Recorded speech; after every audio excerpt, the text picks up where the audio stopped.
नाकातून आलं नाही, घशात पण येत नाही, घशातून आलं नाही, नासाही शिरोधारम गेलं कुठं, नासाही शिरोधारम नाकातून डोक्यात गेलं, डोक्यातून त्यांच्या मानेच्या मणक्यात गेलं, त्यांना मायग्रेन झालंय. मायग्रेनचे कारण बरेच असतात. त्याचा मानेचा हा त्रास, इथं C1 C2 C3 हे सगळं दुखतंय त्यांचं. खूप वर्षाचं, किती वर्षाचं दुखणं आहे? 1 वर्षापासून. 1 वर्षापासून दुखतंय. नाव सांगा मोठ्याने. शिरसाट योगीराज महादेव शिरसाटवाडी, तालुका पाथर्डी. आता आपण ही थेरपी केली डोक्यासाठी. तर तुम्हाला कसं वाटतं? फरक वाटला आता. त्याच्या आधी भरपूर त्रास होत होता, आता एकदम फ्रेश वाटतो, फरक पण जाणवला. ही थेरपी आपण जी केली याच्या अगोदर कुठे केली होती का, बघितली होती का? ती फक्त तुमच्या इंस्टाग्रामलाच बघितली. म्हणजे मला सोडून करायचं. किती हॉस्पिटल बघितलं याच्या अगोदर? भरपूर दवाखाने बघितले. तरी कुठं कुठं गेले असतात? पातळीतच. तर आपण हे नस्य केले, हे डोक्याचं पण स्ट्रेस कमी करतं. स्ट्रेस कमी झालं, चिडचिडपणा कमी होतो. तुम्हाला सर आयुष्यात कधी बीपीचा आजार होणार नाही, मी लिहून देतो साईन करून.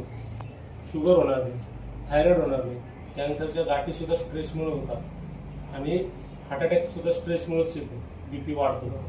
हे जर केलं नीट होतं तर हे आजार तर होणारच नाही. नॉन कम्युनिकेबल डिसीज नष्ट होऊन जाते, होणारच नाही. पण हे करायला पाहिजे थेरपी.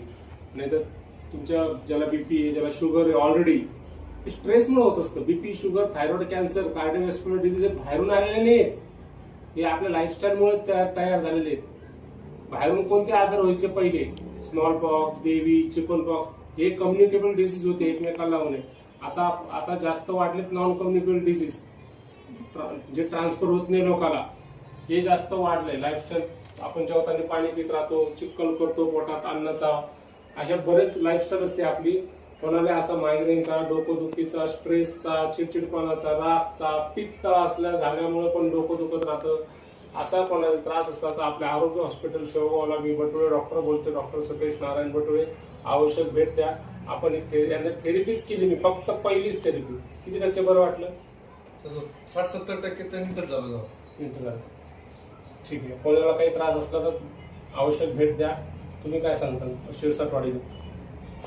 माझ्या मते इथंच यायला पाहिजे, दुसरीकडे दवाखान्यात कुठंच पैसे नाही घालता. ही थेरपी एकदा करून बघा, तुम्हाला अवश्य 100% रिझल्ट मिळालाच पाहिजे. बरोबर. धन्यवाद.